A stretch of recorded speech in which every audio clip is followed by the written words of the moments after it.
The pain didn't kill me. It was the alien doctor's secret cure that almost tore me apart.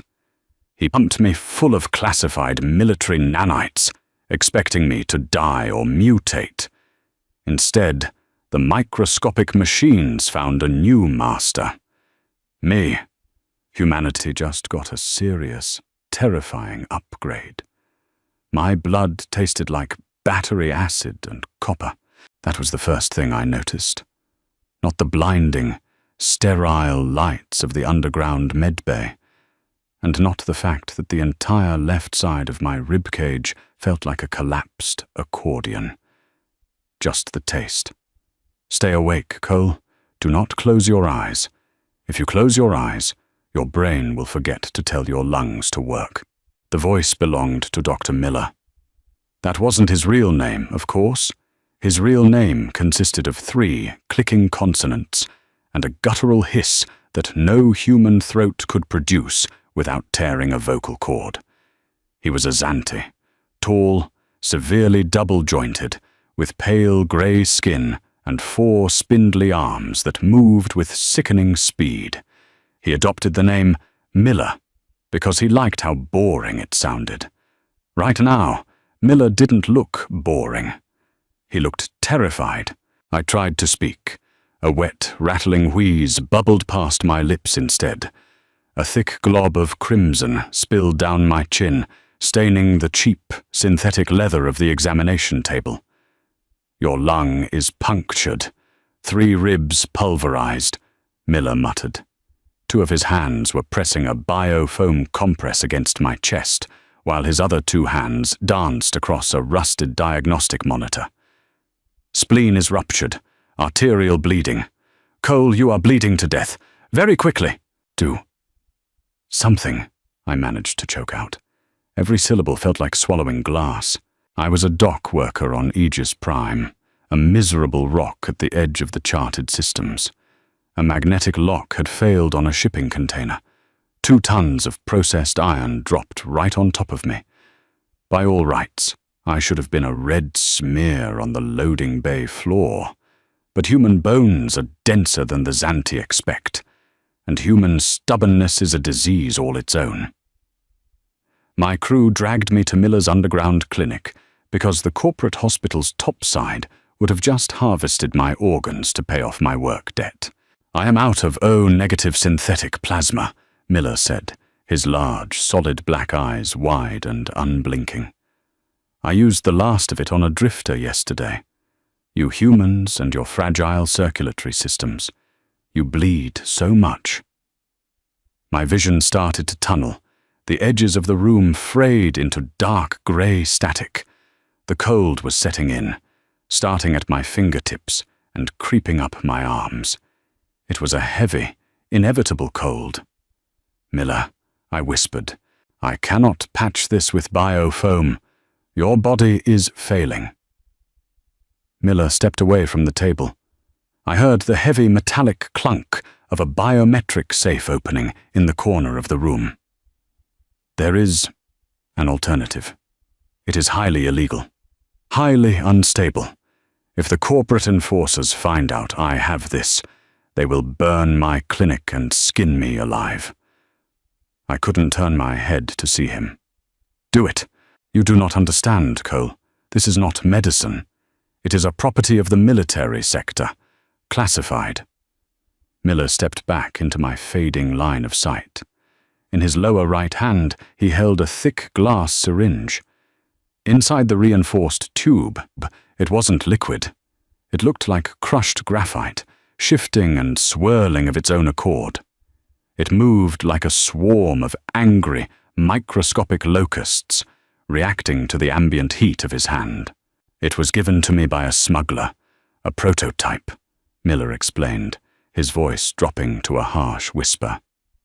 Cellular reconstructive nanites, designed for synthetic super soldiers, not for organic, fragile human meat. If I inject this, they will try to rebuild you, but they do not know what human DNA is. They might just tear you apart from the inside out to build a machine. The darkness was closing in. The monitor beside my head began a long, continuous whine. Flatline. I was dying. I could feel my heart stutter, failing to push the remaining blood through my ruined chest. Better than a box, I gasped. Miller hesitated for a fraction of a second. Then, with a fluid, alien strike, he drove the thick needle directly into the ruined meat of my chest, right above my failing heart. He pressed the plunger. Ice. That was the first sensation. Absolute, sub-zero ice injected straight into my veins. It hit my heart, and the organ violently seized. My back arched off the table, a silent scream locked behind my teeth. Then the ice turned to fire. It wasn't a spreading warmth. It was a localized surgical inferno. I could feel them, millions of them. They moved with terrifying, geometric precision through my bloodstream. It felt like tiny, red-hot razor blades scraping against the inside of my arteries. They hit the puncture in my lung. The pain was blinding, white-hot, and absolute. I felt the broken shards of my ribs shifting. Not manually pushed by a doctor's hands, but pulled from the inside. The bone fragments grated against each other, snapping violently back into alignment. I heard a sound like tearing metal and burning meat. The biofoam on my chest was pushed outward as silver, metallic webbing stitched itself across my open wounds. The threads pulled the flesh together, sealing the muscle, binding the skin. It was too much. The human nervous system has a limit, a built-in breaker switch to protect the brain from frying itself in agony. I hit that limit. The sterile lights flickered. The pain reached a crescendo that deafened my ears. And then, mercifully, the world went entirely black. I woke up to the sound of pacing, 4 heavy, mismatched boots pacing back and forth across a grated metal floor. I didn't gasp for air. I didn't shoot up in a panic. I just opened my eyes. The first thing I realized was the absolute absence of pain. Not the dull, hazy numbness of pain, but a total, perfect, physical silence. My body felt incredibly light, yet anchored, like a coiled spring. I took a breath. It was deep, silent, and filled my lungs to capacity. No rattle, no wet tearing. I sat up on the examination table. The cheap leather peeled off my bare back. I looked down at my chest. The massive, gaping crater of crushed bone and torn meat was gone. In its place, the skin was perfectly smooth, though entirely hairless where the wound had been. Just beneath the surface of the skin, a faint geometric pattern of silver lines pulsed once, matching my heartbeat, before fading into the natural color of my flesh. "You are awake." I looked over. Miller was huddled in the corner, all 4 arms wrapped around his long torso in a defensive posture. His black eyes were fixed on my chest. "I'm alive," I said. My voice didn't sound right. It lacked the usual gravelly fatigue. It was sharp, clear. "You should not be," Miller said, his voice trembling. "For 20 minutes, your core temperature spiked to 110 degrees. Human brains boil at that temperature. Your skin felt like the hull of a ship re-entering the atmosphere. I watched your ribcage expand and contract on its own. I swung my legs off the table. As my bare feet hit the cold metal floor, I felt a strange vibration. I could feel the hum of the generator 2 rooms over. I could feel the rhythmic thump of Miller's double hearts across the room. I wasn't hearing it. I was feeling it through the floorboards.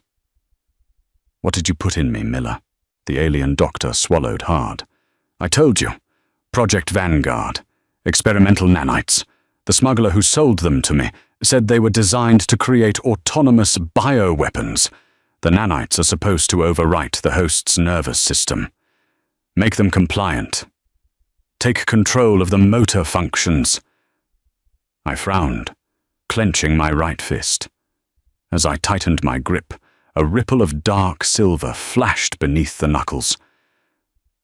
I feel fine. Better than fine. I'm in control. That is what terrifies me, Miller whispered. They were programmed to dominate.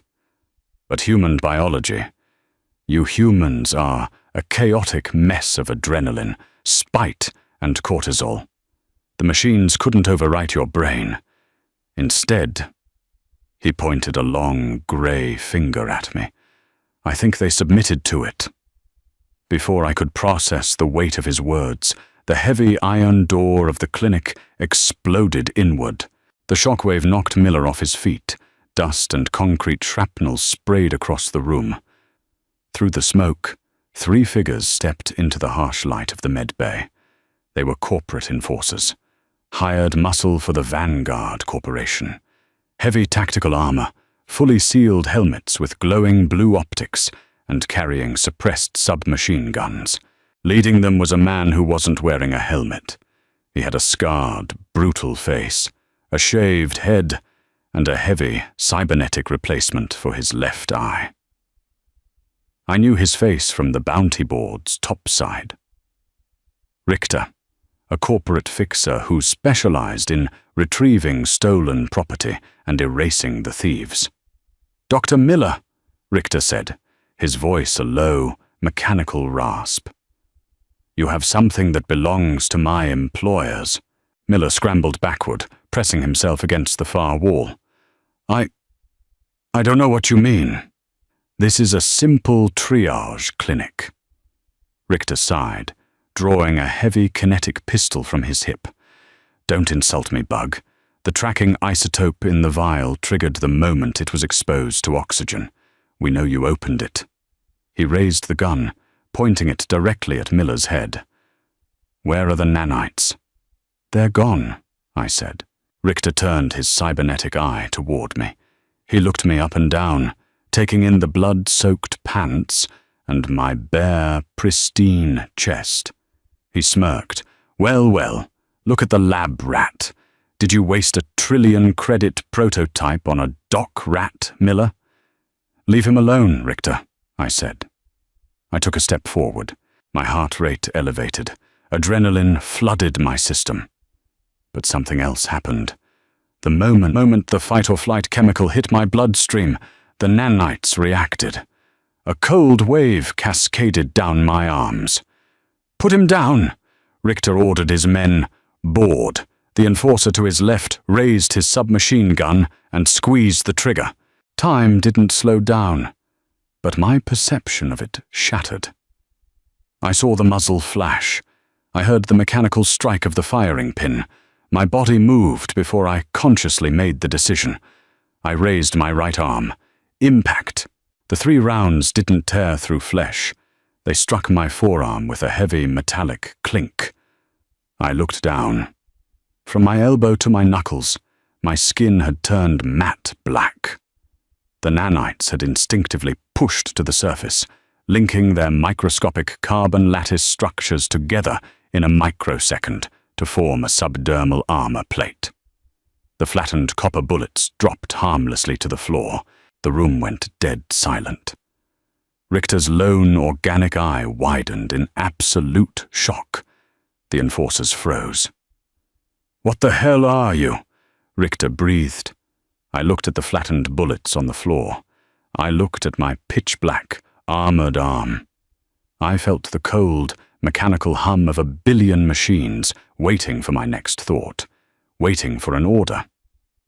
"I think," I said, curling my armored hand into a fist, "I'm the guy who's going to walk out of here." I lunged. I crossed the 10 feet between us faster than humanly possible. The floor dented beneath my bare foot. The enforcer tried to bring his weapon up, but I grabbed the barrel. I squeezed. The hardened steel of the gun crushed like cheap aluminum foil in my grip. With my other hand, I struck him in the center of his armored chest. I didn't mean to hit him that hard. The punch connected with the sound of a sledgehammer hitting a vault door. The kinetic force shattered his ceramic chest plate, lifting the 200-pound man off his feet and throwing him backward into the reinforced concrete wall. He slumped down, completely unconscious. Richter cursed, raising his kinetic pistol. I didn't dodge. I let the Nanites do their work. As he fired, the black armor rippled across my torso, absorbing the kinetic shock of the slug. It felt like a heavy punch, but nothing broke. The Nanites instantly redistributed the kinetic energy, bleeding it harmlessly into the floor beneath my feet.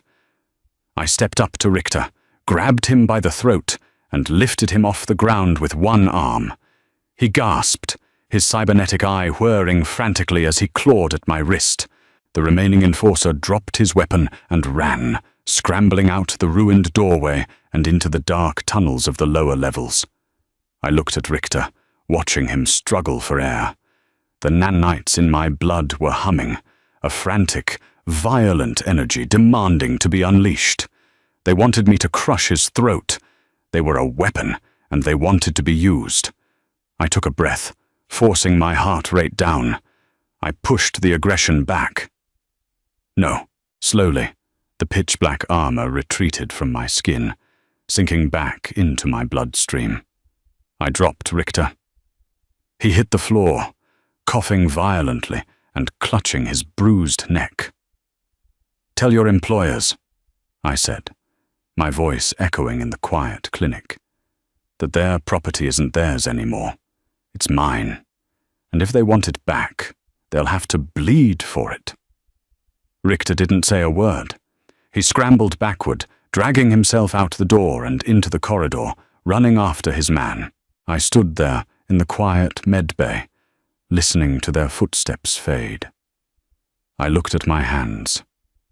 They were human again, flesh and bone, but beneath the surface, I could feel them waiting. 1 billion microscopic soldiers, bound to my nervous system. Miller stepped out of the corner, staring at me, as if he were looking at a god, or a monster. "Cole," he whispered, "do you realize what you have done? You just declared war on the Vanguard Corporation." "I didn't declare war, Miller," I said, turning to look at the terrified doctor. "They just gave me the army to win it. We had to run.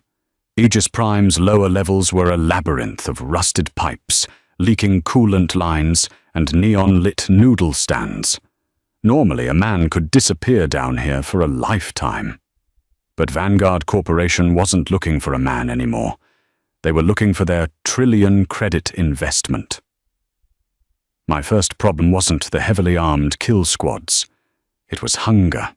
20 minutes after Richter fled the clinic, my stomach cramped so violently, I dropped to my knees in the dirty alleyway behind Miller's med bay. It felt like I had swallowed a live coal.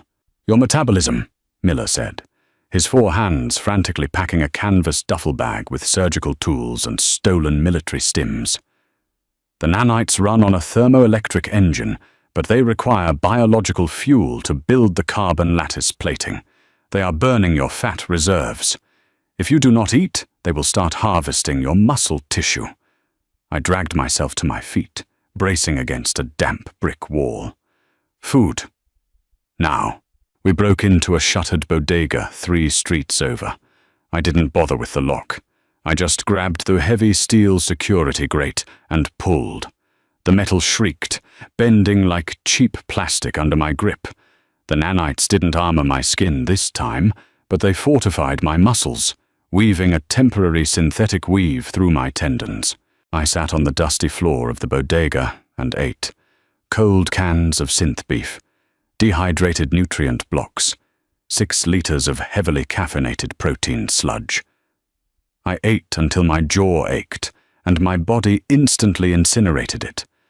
I could literally feel the heat radiating off my skin as the machines broke down the calories, converting cheap starch and synthetic protein into fuel for the swarm. "We need a ship," I said, wiping a mixture of grease and sweat from my mouth. Richter is going to lock down the commercial docks. We need a smuggler's runner. A smuggler's ship requires corporate clearance codes to leave the atmosphere, Miller pointed out, nervously peering through the bent security grate. Otherwise, the orbital defense cannons will turn us into plasma. Then we get the codes. From where? I looked down at my hands. The veins on the back of my wrists were pulsing with a faint, silver light. The local Vanguard relay tower. It controls the local comms and the orbital guns. Miller stared at me, his solid black eyes widening in horror. Cole, I am a doctor. I am a coward. I do not assault corporate strongholds. You do today, I said, standing up. The hunger was gone, replaced by a cold, coiled energy. I'll keep you alive, I promise. The Vanguard relay was a brutalist spire of black concrete and reinforced glass stabbing into the smog-choked sky of Aegis Prime. The perimeter was secured by a heavy shock fence and patrolled by automated defense mechs. We watched them from the roof of an adjacent hab block. The rain had started, thick, oily drops that smelled of sulfur. 2 mechs, I muttered. Bipedal, heavy kinetic cannons. They have thermal optics, Miller hissed, shivering under a plastic tarp. They will see us the moment we touch the perimeter. I know. I closed my eyes. I didn't fully understand how to talk to the machines in my blood yet. It wasn't words, it was intent, it was feeling. I focused on my core temperature. I pictured ice. I remembered the freezing void of the loading docks in deep winter. A sharp, stinging sensation crawled across my skin. I opened my eyes and looked at my arms. The skin was turning a pale, bloodless grey. The nanites were shifting my body heat inward, trapping it beneath a subdermal insulating layer. Wait here, I told Miller. I jumped off the roof. It was a 3-story drop. A normal man would have shattered both ankles. As I fell, the nanites flooded my legs. I hit the asphalt courtyard with a heavy, echoing thud, the concrete cracking under my boots. My knees bent, the kinetic energy bleeding harmlessly into the ground. The mechs didn't turn. My thermal signature was dead. I walked up behind the first machine. It was 8 feet of heavily armored steel. I grabbed its primary hydraulic strut with both hands. The nanites surged, my arms shifting into that terrifying matte black armor. I didn't try to outmuscle the machine. I just ripped the hydraulic fluid line straight out of its socket. The mech let out a mechanical screech, spinning around as its leg collapsed. Its kinetic cannon whirred to life. But I was already moving. I drove my armored fist directly into the central sensor cluster. The thick glass shattered, and my arm buried itself deep into the machine's internal circuitry. Sparks showered over me. The mech twitched and died. The second mech turned, locking onto the sparks. It didn't hesitate. It opened fire. Heavy caliber rounds tore through the courtyard. I dove behind the chassis of the dead mech. Bullets chewed through the steel above my head, deafening me. I was fast, but I couldn't outrun heavy machine gun fire. I looked at my hand, still dripping with hydraulic fluid. I remembered what Miller said about the nanites interfacing with technology. They were machines. They spoke code. I reached out and grabbed the severed bundle of fiber optic cables hanging from the dead mech's ruined sensor suite. The connection wasn't a screen. It was a migraine. A sudden, violent burst of binary data exploding behind my eyes. I felt the network. I felt the local Vanguard grid. I didn't know how to hack, but the nanites did. They flooded the dead mech's comms array with a scrap code virus forged in the crucible of my own aggressive intent. 50 yards away, the second mech stopped firing. Its automated voice crackled over its external speakers. Error. Targeting systems compromised. Hostile target designated. Self. The mech turned its heavy cannon downward and fired point blank into its own power core. The explosion was deafening, a blinding flash of blue plasma that threw me backward against the asphalt. I stood up slowly, shaking the ringing out of my ears. The perimeter was clear. "Miller!" I yelled up at the adjacent roof. "Clearance granted." The interior of the relay tower was pristine. White walls, chrome trimmings, the faint smell of sterile ozone. Alarms were blaring. Red emergency lights bathed the corridors in blood-colored washes. We reached the central control room on the 20th floor without seeing a single guard. It was too quiet. I kicked the double doors open. The control room was a massive circular chamber lined with server racks and holographic tactical displays. Standing in the center of the room, waiting for us, was Commander Harding. Harding wasn't just a corporate enforcer. He was an executive wetwork specialist. He wore a tailored suit, but the bulk beneath it gave away heavy cybernetics. His right arm was entirely synthetic from the shoulder down, plated in brushed tungsten. "I have to admit," Harding said, his voice smooth and utterly devoid of panic. He tapped a cigarette on a silver case. "When Richter said a dock rat stole the Vanguard prototype, I expected you to be dead from heavy metal poisoning by now. Instead, you took out 2 mil-spec defense drones." "I want the clearance codes to leave Aegis Prime," I said, stepping into the room. I kept my body relaxed, but my heart was hammering. The Nanites were waking up, anticipating the violence. "You're not leaving, Cole," Harding said. He dropped the cigarette and stepped on it. "You're a walking, talking patent infringement. The corporation doesn't let hardware walk away." Harding moved. He didn't run. He blurred. Cybernetic speed. He closed the distance in a fraction of a second, his tungsten fist swinging for my jaw. The Nanites reacted, throwing the black armor over my face and neck, but they couldn't fully absorb the kinetic force. Harding's punch hit me like a speeding mag train. I flew backward, crashing through a glass tactical display. Pain flared, sharp and agonizing. I rolled to my feet, spitting blood. I thought I was bulletproof. "Nanites distribute kinetic energy," Harding said, casually walking toward me, rolling his mechanical shoulder. "But they have a threshold, and my arm is rated for industrial demolition." He lunged again. I ducked, driving a heavy punch into his ribs. The impact bruised my own knuckles.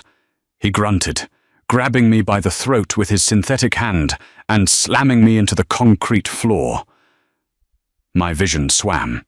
He raised his tungsten fist, aiming for my chest. "Your little bugs are impressive," Harding sneered.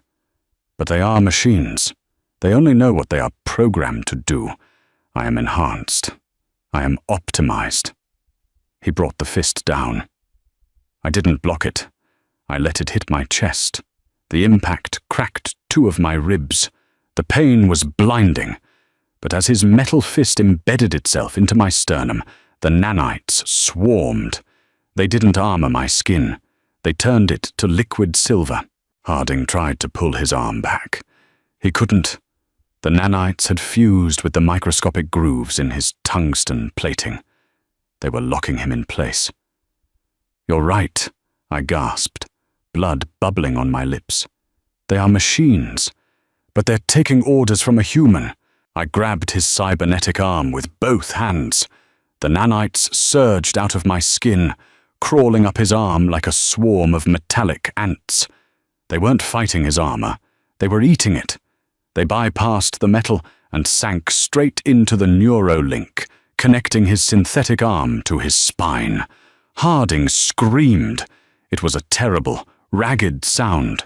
The wetwork specialist dropped to his knees, his eyes rolling back in his head as the Nanites flooded his neural port, scrambling his cybernetics. I ripped my chest free, stood up, and kicked him in the jaw. He collapsed. out cold. I stood over him, my chest heaving. The silver liquid retreated beneath my skin, instantly going to work, knitting my fractured ribs back together. The pain faded into a dull, manageable ache. Miller stepped into the room, clutching his medical bag to his chest, looking at the unconscious executive. "Get the codes, Miller," I said, my voice heavy. The Zanti doctor scrambled to the main console, his 4 hands flying across the terminal. "I have them, and I have isolated a heavy cargo runner at Dock 4, fully fueled." "Good." I walked over to the main communication terminal. The Vanguard corporate logo was spinning lazily on the screen. I hit the transmit button, opening a direct channel to the Vanguard board of directors in the core systems. The screen blinked, waiting for audio input. "My name is Cole," I said into the microphone. "I'm a dock worker on Aegis Prime. Your people dropped 2 tons of iron on me, and then your doctor injected me with your classified toy. It belongs to me now." I leaned in closer to the microphone. "I'm leaving this rock. If you let me go, you'll never hear from me again. If you come after me, if you send men like Richter or Harding, I won't just kill them. I will use your own technology to tear your corporation down to the studs. Do not follow me." I smashed the terminal with a heavy, armored fist. The screen shattered into dead pixels. I turned back to Miller. "Let's go." We walked out of the relay tower and into the rain. The lower levels of Aegis Prime were far behind us. I looked up at the smog-filled sky, seeing the faint glimmer of the orbital rings. I was leaving the only miserable home I had ever known. I didn't know what I was anymore. I wasn't human. Not entirely. I was a host, a weapon, a glitch in a corporate spreadsheet. But as the rain washed the blood and dirt from my hands, I felt the cold, steady hum in my veins. They were waiting, listening. Whatever came next, I was ready. Did Cole make the right call challenging a multi-trillion credit mega-corporation, or did he just sign his own death warrant? Let me know what you think in the comments below. If you enjoyed this dark, gritty dive into HFY sci-fi, hit that like button, share the story with your friends, and subscribe to the channel for the next explosive chapter of Cole's journey. Turn on notifications so you never miss an upload. Thanks for listening.